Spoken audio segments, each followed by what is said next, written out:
I welcome you all to awakening classes. General science के जितने भी प्रीवियस ईयर क्वेश्चंस थे फ्रॉम जेकेएसएसबी एग्जाम्स वो हमने आज आपके लिए लाए हैं।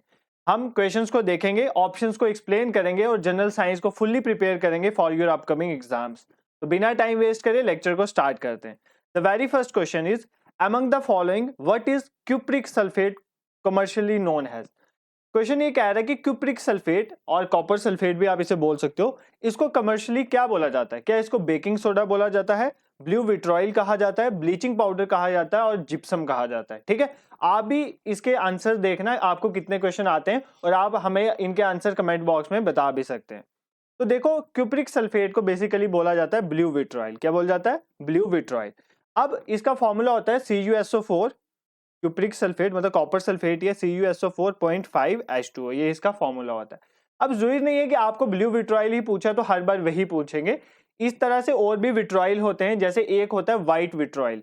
तो व्हाइट विट्रॉइल किसको बोलते हैं आपने याद रखना है, व्हाइट विट्रॉइल बोलते हैं जिंक सल्फेट को। किसको बोलते हैं? जिंक सल्फेट को, तो ZnSO4 को कहते हैं। उसके बाद ग्रीन विट्रॉइल भी आपसे पूछ सकता है एग्जाम में। ग्रीन विट्रॉइल जो है वो बेसिकली बोला जाता है आयरन सल्फेट को, तो उसको किसको बोला जाता है? FeSO4 आयरन सल्फेट 0.7H2O को।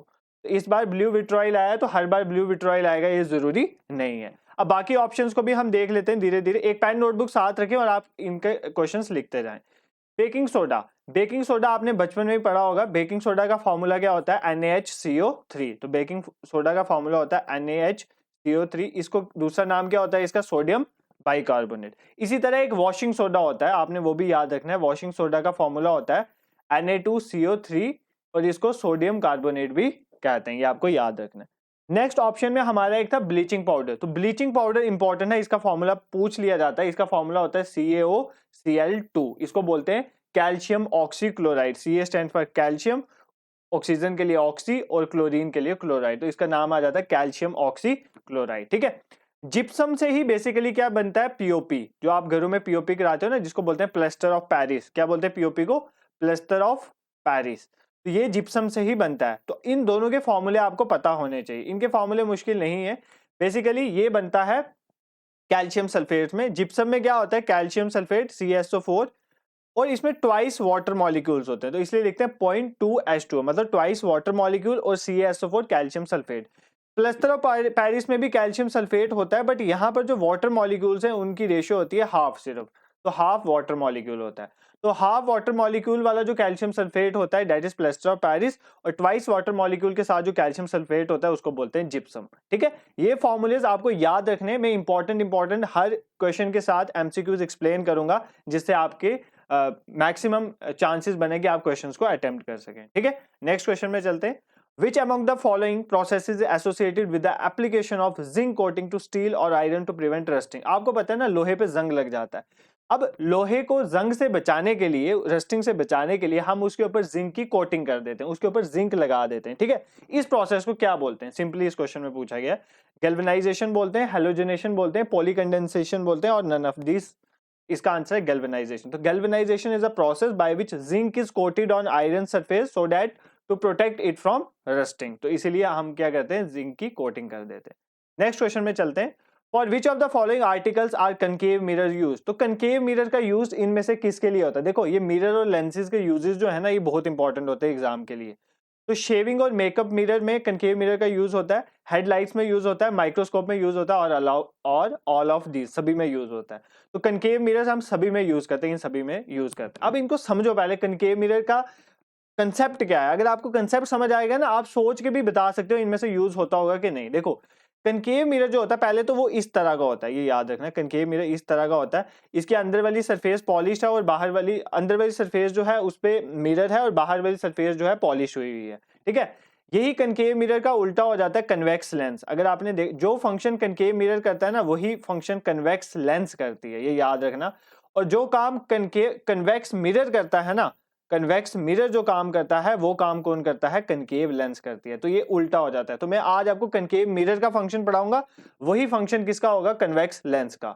जो काम कनकेव मिरर करेगा वही कन्वेक्स लेंस करेगी, जो काम कन्वेक्स मिरर करेगा वो कनकेव लेंस करेगी। ठीक है, तो ये आपने समझना है। देखो, अब हम कनकेव मिरर क्या होता है, पहली बात कनकेव मिरर कन्वर्जिंग होता है। क्या होता है? कन्वर्जिंग, आपने याद रखना है। कन्वर्जिंग मतलब कहीं से भी लाइट आएगी ना, जब इस मिरर के ऊपर पड़ेगी ये इसको एक जगह पे कन्वर्ज करेगा, ठीक है। जैसे सपोज करो यहाँ से लाइट्स आ रही हैं, बहुत दूर दूर से लाइट आ रही है, वो उसको एक जगह पे क्या कर देगा? कन्वर्ज कर देगा, ठीक है। इसका मतलब ये कन्वर्ज कर रहा है, इसका मतलब हम किसी भी चीज को, एक स्पेसिफिक चीज को इसकी हेल्प से देख सकते हैं, ठीक है। अब ध्यान से समझो, देखो आप शेविंग या मेकअप कर रहे होते हो, सपोज करो आप अपना हेयर कट करवा रहे हो, आप हेयर कट करवाते वक्त क्या देखते हो कि आपका सभी पोर्शन को बारीकी से चेक करते हो कि मेरी हर पोर्शन में कटिंग अच्छे से हुई है कि नहीं हुई है।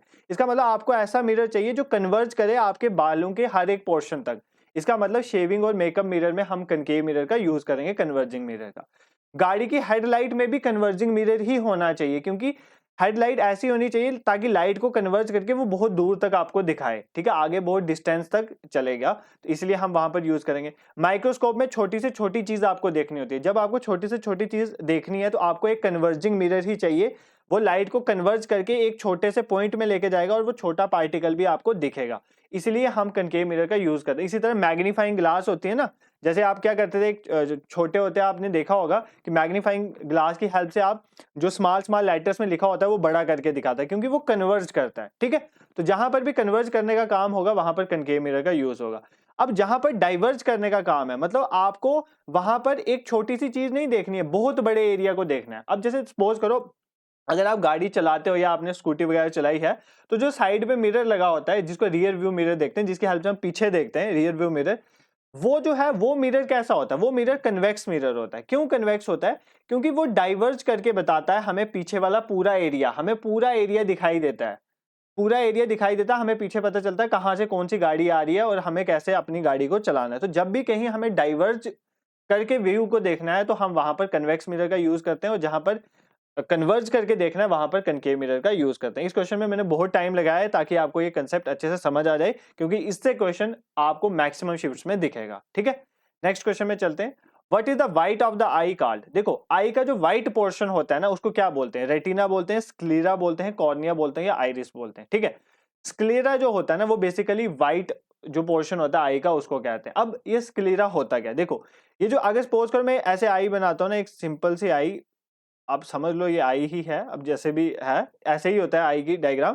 तो ये जो बाहर वाला पोर्शन होता है ना, that is known as sclera. ये क्या होता है? आउटर पोर्शन होता है आई का, और ये आई को प्रोटेक्ट करने के लिए होता है, और ये व्हाइट कलर की लेयर होती है, तो इसलिए इसको हम व्हाइट ऑफ द आई भी कहते हैं। ये बेसिकली मेनली प्रोटेक्टिंग लेयर होती है, ठीक है। अब कॉर्निया में आपको बताऊं, कॉर्निया क्या होता है? ये इसी स्क्लेरिया का पार्ट जो आगे वाले पोर्शन में होता है, जहां से लाइट इंटर करती है आई में, इसको बोलते हैं कॉर्निया। इसको क्या बोलते हैं?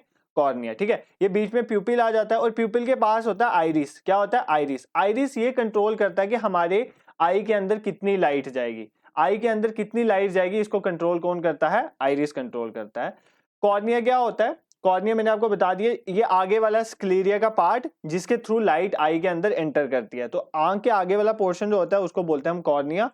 स्क्लेरिया व्हाइट पोर्शन होता है बाहर वाला, जो क्या करता है? आई को प्रोटेक्ट करता है। रेटिना क्या होता है? रेटिना आई के पीछे होता है जहां पर इमेज बनती है।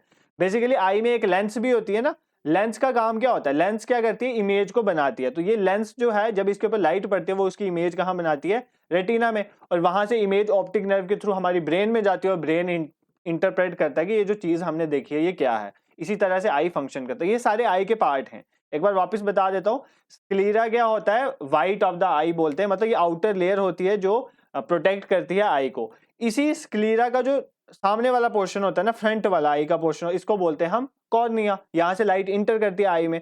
आइरिस कंट्रोल करता है कि लाइट कितनी आई में इंटर करेगी। देखो अगर आप सपोज करो धूप में जाते हो तो आपकी आंखें थोड़ी बंद हो जाती हैं, ठीक है। ये आइरिस ही बेसिकली कंट्रोल करता है प्यूपिल के साइज को, और आपकी आंखें बंद हो जाती हैं, क्योंकि ज्यादा लाइट, आप धूप में जाओगे तो बहुत लाइट है, आपको उतनी लाइट नहीं चाहिए, बट आप अंधेरे में जाते हो तो आपकी आंखें बहुत ज्यादा खुल जाती हैं। क्यों? क्योंकि अंधेरे में लाइट बहुत कम है और आपकी आंख के अंदर ज्यादा लाइट जानी चाहिए, इसलिए आपकी आंखें खुल जाती है। ये सब कंट्रोल कौन करता है? आइरिस करता है, ठीक है। और रेटिना मैंने आपको बता दिया बैक ऑफ द आई होता है, और यहाँ पर इमेज बनती है, फिर ऑप्टिक नर्व के थ्रू आपकी इमेज जो है वो ब्रेन में जाती है। ये कंसेप्ट आपको पता होंगे ना, तो आपको क्वेश्चन करने में कोई प्रॉब्लम नहीं होगी। विच of the following deficiency of vitamin cause rickets? Vitamin पे एक क्वेश्चन जरूर आता है, तो किसकी डेफिशिएंसी से रिकेट होता है? देखो रिकेट पहली ऐसी बीमारी होती है जिसमें बच्चों में क्या होता है? बोन सॉफ्ट हो जाती है। क्या हो जाती है? Softening of bones in children. तो विटामिन पे मैंने एक फुल फ्लेज लेक्चर लाया हुआ है, तो आप उसको देख सकते हो। सॉफ्टनिंग हो जाती है किसकी, बोन्स की। और ये कौन सी विटामिन की कमी की वजह से होती है, विटामिन डी की कमी की वजह से होती है, ठीक है। अगर रिकेट्स बच्चों में होती है और बड़ों में कौन सी डिसीज होती है, तो बड़ों में होती है ऑस्टियोमलेकिया। क्या होती है, ऑस्टियोमलेकिया, ठीक है। मतलब एडल्ट्स में जो सॉफ्टनिंग ऑफ बोन होती है उस डिसीज को बोलते हैं, नाम क्या होता है उसका, ऑस्टियोमलेकिया। और बच्चों में जो होती है उसको बोलते हैं रिकेट्स। दोनों किसकी वजह से होती है, विटामिन डी की कमी से। नेक्स्ट क्वेश्चन में चलते हैं। Who among the following is chemical name of plaster of Paris. तो प्लास्टर ऑफ पेरिस का केमिकल नेम क्या है। देखो अगर आपने अभी मैंने आपको फॉर्मूला पढ़ाया था, अगर आपको फॉर्मूला याद होगा तो आप इजिली बता सकते हो। मैंने फॉर्मूला आपको बताया था CaSO4.12H2O, ठीक है। पानी को अभी साइड रखो, बाकी क्या बच गया, कैल्शियम और सल्फेट। तो आप देखो यहाँ पर कैल्शियम सल्फेट कहां पर है, ये तीसरे नंबर वाला। इसका मतलब प्लास्टर ऑफ पेरिस का नाम क्या है दूसरा, कैल्शियम सल्फेट हेमीहाइड्राइड वाटर के लिए यूज हुआ है। मतलब इसका नाम क्या है, कैल्शियम सल्फेट हेमीहाइड्राइड। तो इसलिए मैंने आपको इंपॉर्टेंट फॉर्मूले बताए थे, क्योंकि वो पेपर में पूछे जाते हैं उनके रिलेटेड। देखो कोई इंपॉर्टेंट फॉर्मूला है, उसका कोई दूसरा नाम है, उसकी कोई खासियत है, जैसे सल्फ्यूरिक एसिड को किंग ऑफ एसिड कहते हैं। तो इस तरह की चीजों पे क्वेश्चन फ्रेम होने के चांसेस होते हैं, ठीक है। नेक्स्ट क्वेश्चन में चलते हैं। Which of the following acids is produced by our stomach that helps in our digestion. देखो हमारी डाइजेशन में हेल्प करने के लिए जो हमारा स्टोमक है वो एक एसिड प्रोड्यूस करता है, ठीक है। बेसिकली इस एसिड का काम क्या होता है, जो माइक्रो ऑर्गेनिजम्स हैं हार्मफुल वाले उनको डिस्ट्रॉय कर देता है और स्टोमक को एसिडिक नेचर प्रेजेंट करता है। तो वो कौन सा एसिड है जो हमारी बॉडी में स्टोमक में प्रोड्यूस होता है, हमने ये बताना है। क्या वो सल्फ्यूरिक एसिड है, निट्रिक है, एस्कॉर्बिक एसिड है और हाइड्रोक्लोरिक एसिड। तो आपको पता ही होगा HCl जो है वो हमारे स्टोमक में प्रोड्यूस होता है, जिसका नाम है हाइड्रोक्लोरिक एसिड। सल्फ्यूरिक एसिड का फॉर्मूला भी पता होना चाहिए, H2SO4। इसको किंग ऑफ एसिड्स भी कहते हैं, आपने याद रखना है। और अगर हम निट्रिक एसिड की बात करें, इसका फॉर्मूला होता है HNO3। ये भी इंपॉर्टेंट है, इसको फर्टिलाइजर्स में यूज होता है। ये आपको यूजेस भी पता होने चाहिए, कहां पर यूज होता है, फर्टिलाइजर्स में यूज होता है मेनली। जैसे अमोनियम नाइट्रेट हमें बनाना हो या प्यूरिफिकेशन करना हो, गोल्ड को प्यूरिफाई करना हो, वहां पर भी हम इसका यूज करते हैं। एस्कॉर्बिक एसिड का आपने ये याद रखना है कि ये विटामिन सी का सोर्स है। तो ये एक सोर्स है किसका, विटामिन सी का। तो ये पेपर में क्वेश्चन पूछा जाता है, which acid is known as source of vitamin C, ठीक है। तो आपने याद रखना है वो कौन सा एसिड होता है, एस्कॉर्बिक एसिड, ठीक है। नेक्स्ट क्वेश्चन में चलते हैं। Which among the following can perform photosynthesis. इनमें से कौन सा, जो हमें बताया हुआ है ऑप्शन में से, उनमें से कौन फोटोसिंथेसिस परफॉर्म कर सकता है। फोटोसिंथेसिस होता है लाइट को यूज करके खाना बनाना, सनलाइट को यूज करना। क्लोरोफिल होगी आपके पास और आप क्या करोगे, खाना बनाओगे। तो साइनोबैक्टीरिया फोटोसिंथेसिस कर सकते हैं, फंजाई कर सकते हैं, ह्यूमन कर सकते हैं और none of the above. Human तो नहीं कर सकते, ये तो आपको पता है, हम डिपेंड हैं प्लांट्स और एनिमल्स पे फॉर आवर फूड। तो हम तो नहीं बनाते भाई खाना। फिर फंजाई भी नहीं बनाते हैं, ये भी हेट्रोट्रॉफिक है। देखो दो चीजें होती हैं, एक ऑटोट्रॉफिक होते हैं जो खुद अपना खाना बनाते हैं, that is known as autotrophic. एक हेट्रोट्रॉफिक होते हैं जो इन ऑटोट्रॉफिक्स पे डिपेंड होते हैं फॉर देयर फूड।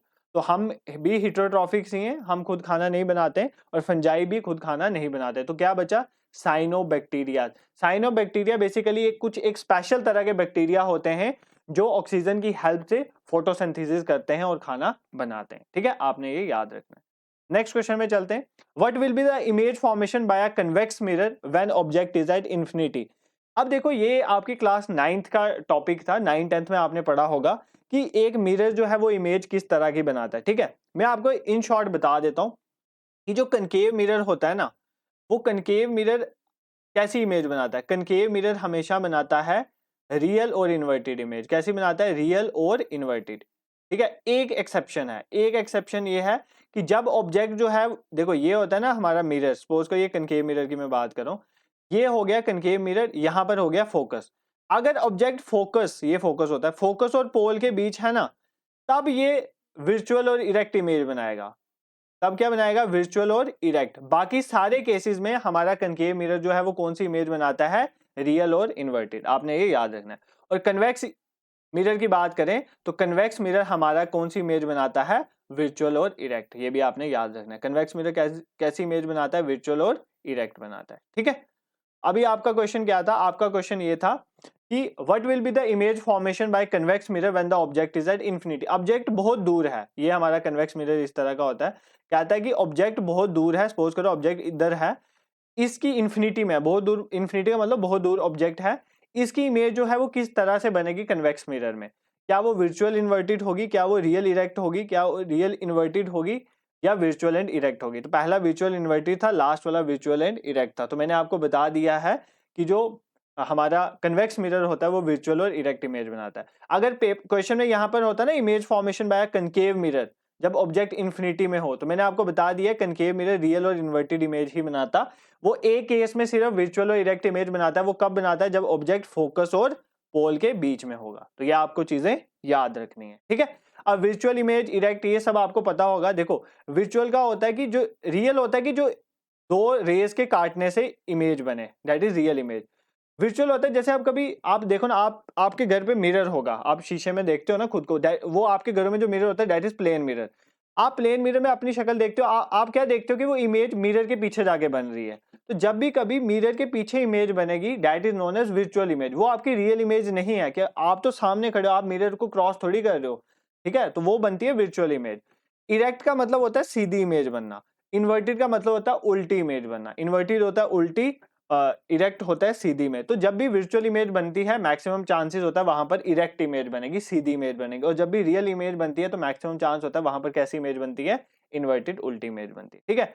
इतना डीप नहीं जाना। अगर आप किसी और बैकग्राउंड से बिलोंग करते हो, अगर आपकी आर्ट्स वगैरह स्ट्रीम है, आप सिर्फ इतना याद रखो कि जो कन्वेक्स मिरर है वो वर्चुअल इरेक्ट इमेज बनाएगा और जो कनकेव मिरर है वो रियल इन्वर्टेड इमेज बनाएगा। एक केस में वो कौन सी बनाएगा? वर्चुअल इरेक्ट इमेज, जब ऑब्जेक्ट फोकस और प्रिंसिपल पोल के बीच में हो, ठीक है। नेक्स्ट क्वेश्चन में चलते हैं। Which among the following is the unit of nervous tissue? जो नर्वस टिश्यू होता है, नर्व सेल्स जो होते हैं, जो हमारे ब्रेन रिलेटेड सेल्स होते हैं, उनका यूनिट क्या है? उनका बेसिक यूनिट क्या है? टिश्यू का यूनिट सेल होता है, तो वो क्या है बेसिकली? वो एक्सन है, वो न्यूरॉन है, वो गैंग्लियन है और सेल बॉडी है। तो वो क्या है? न्यूरॉन है, ठीक है। तो हमारे नर्वस टिश्यू का जो यूनिट है वो क्या होता है? न्यूरॉन होता है। देखो ये क्वेश्चन हमने जेकेपीएसआई एग्जाम्स की जो सीबीटी हुआ था ना बाद वाला, उससे क्वेश्चन लाए हैं। तो आपके अभी ये रिसेंट जो आपकी एप्टेक है उसी ने कंडक्ट करवाया था, तो अभी आने वाले एग्जाम भी उसी ने कंडक्ट कराने हैं। तो ये क्वेश्चन आपके लिए इंपॉर्टेंट हो जाते हैं, आपके पेपर में भी इसी तरह के क्वेश्चन फ्रेम होंगे, ठीक है। नेक्स्ट क्वेश्चन है बीसीजी वैक्सीन। देखो मैंने आपको जब डिसीजेज वाला यूनिट पढ़ाया था, मैंने आपको बीसीजी वैक्सीन वहां पर करवाई थी। तो जो हम क्वेश्चन करवाते हैं वो आपके एग्जाम ओरिएंटेड ही होते हैं, इसलिए मैं कहता हूं कि आपको ज्यादा से ज्यादा एमसीक्यू सॉल्व करने चाहिए और जो हमने लेक्चर जिन टॉपिक पे ला रहे हैं उनको vaccination is given to prevent against which of the following disease? इनमें से कौन सी डिसीज के अगेंस्ट बीसीजी वैक्सीन दी जाती है? ट्यूबरक्लोसिस, टाइफाइड, हर्पस और एड्स। तो ट्यूबरक्लोसिस के अगेंस्ट बीसीजी वैक्सीन दी जाती है। इसका नाम बीसीजी इसलिए है, ये 3 वर्ड से बना हुआ है। B stand for bacillus, C stand for Calmette और जी स्टैंड फॉर ग्यूरिन। ये 3 वर्ड से बना हुआ है बीसीजी, बैसिलस, कैलमीट और ग्यूरिन। इसी तरह एक ओपीवी वैक्सीन भी होती है, ठीक है। इसको बोलते हैं ओरल पोलियो वैक्सीन। ये बच्चों को दी जाती है ना, किसके लिए? पोलियो के लिए, ठीक है, ओरल पोलियो वैक्सीन। तो आपको ऐसा भी क्वेश्चन आ सकता है ओपीवी किसके रिलेटेड है? पोलियो के रिलेटेड वैक्सीन है। नेक्स्ट क्वेश्चन में चलते हैं। Which of the following chemical is used as an antidote to cyanide poisoning? देखो साइनाइड पॉइजनिंग मैंने आपको पढ़ाई थी, आपको अगर याद हो इन्वायरमेंट का लेक्चर, मैंने आपको बताया था इटाई इटाई डिसीज होती है। कौन सी एक डिजीज होती है? Itai itai disease.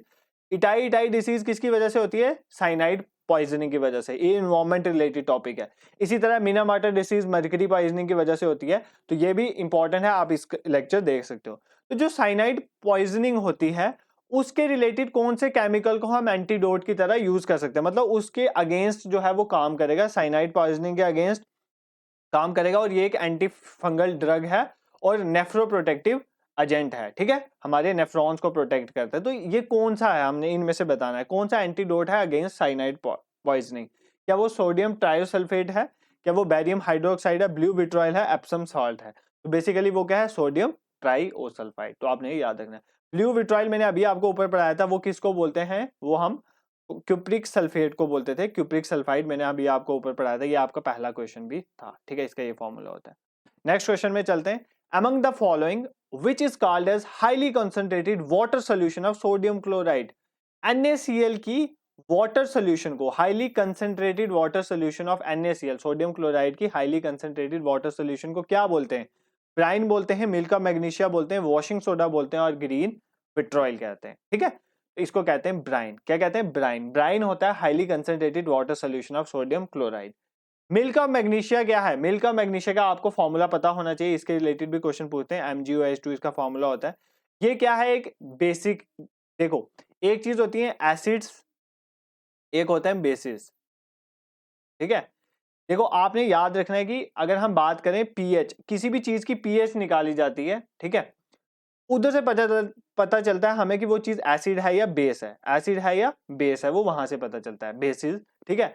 अब हम देखते हैं अगर किसी चीज की पीएच 7 है ना, इसका मतलब वो न्यूट्रल है, वो ना एसिडिक है ना बेसिक है। फॉर एग्जाम्पल वाटर, जो वाटर है ना, प्योर वाटर, उसकी जो पीएच होती है वो 7 होती है, और आपको पता है पानी ना एसिडिक है ना ही वो बेसिक है।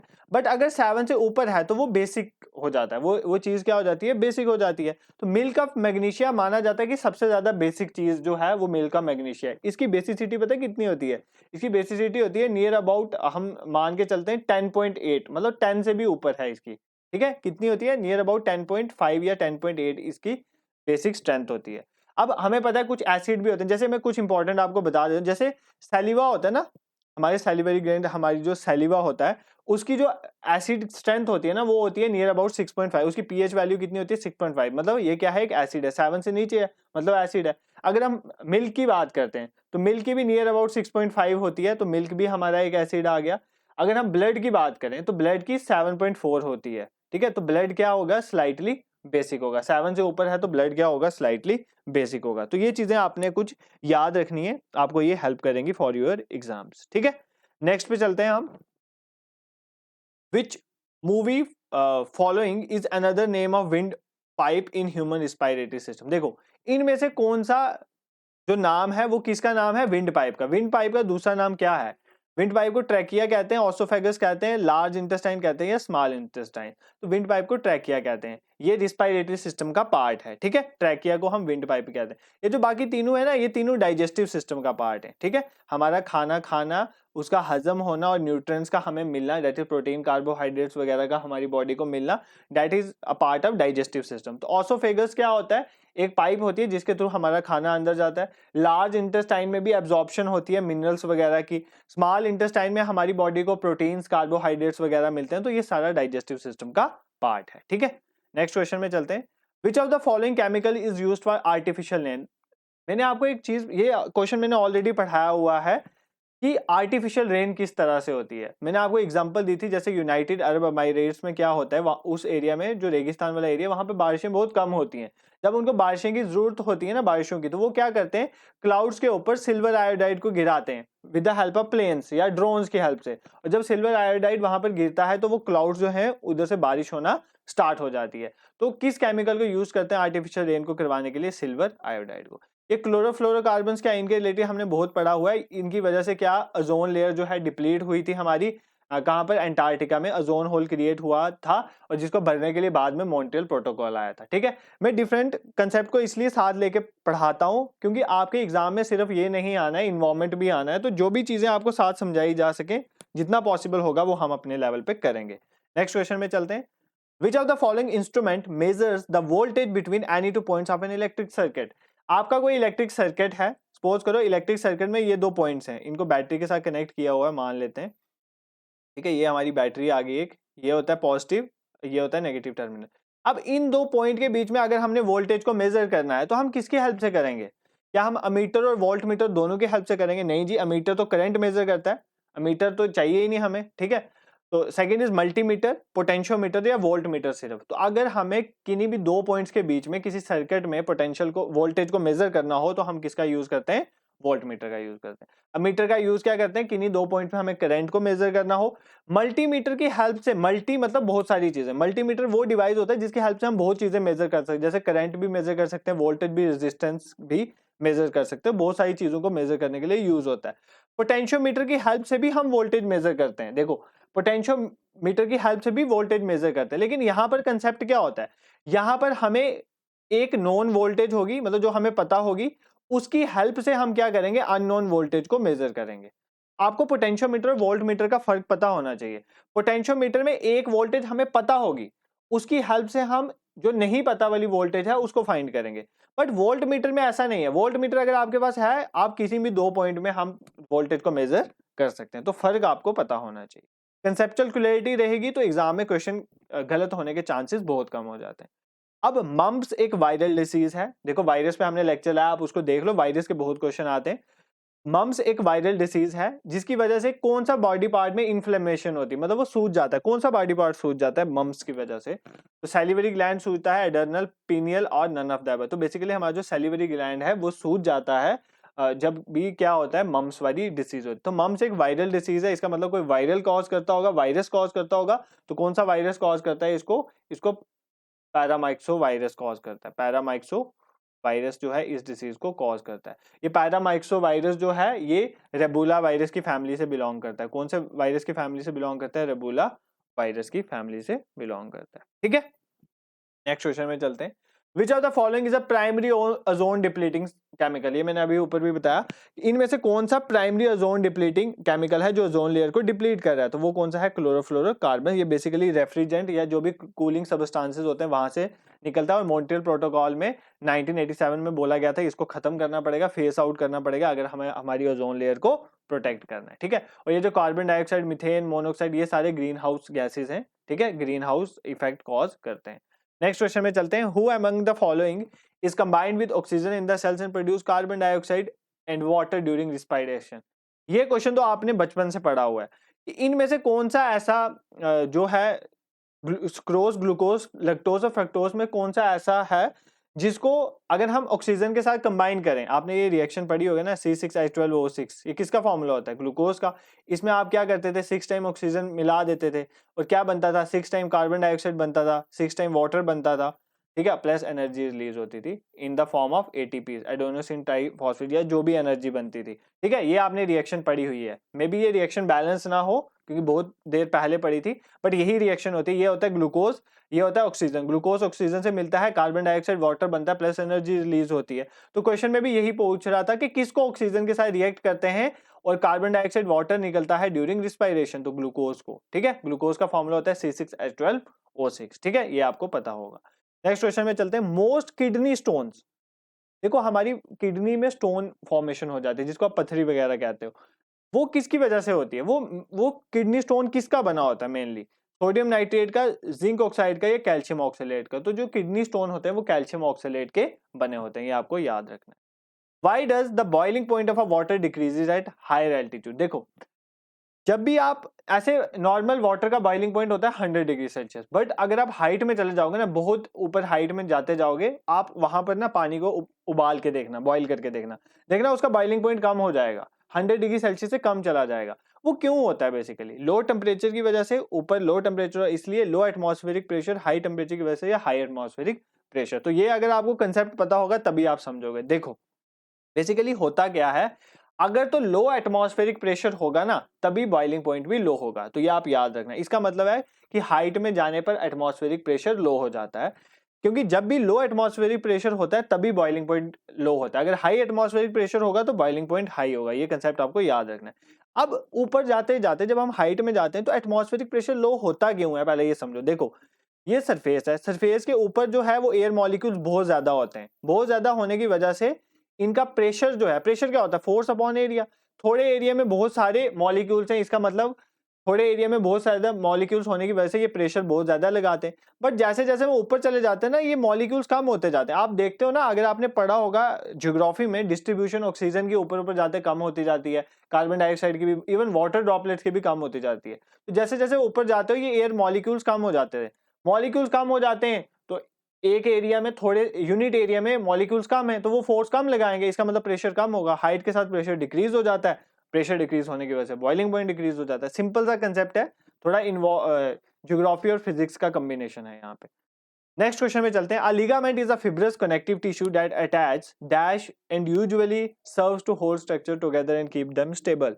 लिगामेंट कनेक्टिव टिश्यू है। कनेक्टिव टिश्यू वो टिश्यूज होते हैं, there are different types of tissues. ठीक है, उसमें एक कनेक्टिव टिश्यूज होता है जो बॉडी के डिफरेंट पार्ट्स को जोड़ता है, आपस में कनेक्ट करता है। ठीक है, अब लिगामेंट कनेक्टिव टिश्यू जो है वो किसको जोड़ता है? मसल को बोन के साथ जोड़ता है, बोन टू बोन जोड़ता है, नर्व टू बोन जोड़ता है और मसल टू मसल। तो basically ligament bone to bone जोड़ते हैं, और टेंडॉन्स जो होते हैं, दो आपको याद रखने हैं, टेंडॉन्स जो होते हैं वो जोड़ते हैं मसल्स को बोन के साथ। तो ये दो जो है आपके कनेक्टिव टिश्यू आपके लिए इंपॉर्टेंट हो जाते हैं। आज के लेक्चर में इतने ही जनरल साइंस पे एमसीक्यूज थे। अगर आपको ये पसंद आया, अगर आप चाहते हो कि जनरल साइंस पे और एमसीक्यूज भी आए, तो आप हमें कमेंट बॉक्स में लिखना, हम आपके लिए एमसीक्यूज जरूर बनाएंगे। आई होप आपको कंटेंट पसंद आ रहा होगा। अगर आ रहा है तो चैनल को जरूर सब्सक्राइब करें और टेलीग्राम का लिंक डिस्क्रिप्शन में डाल दिया है, उसको ज्वाइन कर लें। पीडीएफ वहीं हम शेयर करेंगे, प्लस 9 बजे वहां पर डेली क्विज होता है और वो आपकी जो प्रिपरेशन है उसमें बहुत हेल्प करेगा। फाइनेंस अकाउंट असिस्टेंट, वीएलडब्ल्यू या जेकेएसएसबी के किसी भी एग्जाम की आप तैयारी कर रहे हो तो आप हमारी प्लेलिस्ट में जाएं। आपके लिए बहुत कुछ है वहां पर पढ़ने के लिए और बहुत अच्छा कंटेंट है। नेक्स्ट, और भी किसी आप सेंटर लेवल एग्जाम की प्रिपरेशन कर रहे हैं, पॉलिटी हिस्ट्री वगैरह की लेक्चर सीरीज चल रही है, आप देखें और अपनी जरूरत के अकॉर्डिंग लेक्चर्स को वहां से ग्रैस्प करें। Thank you so much for watching.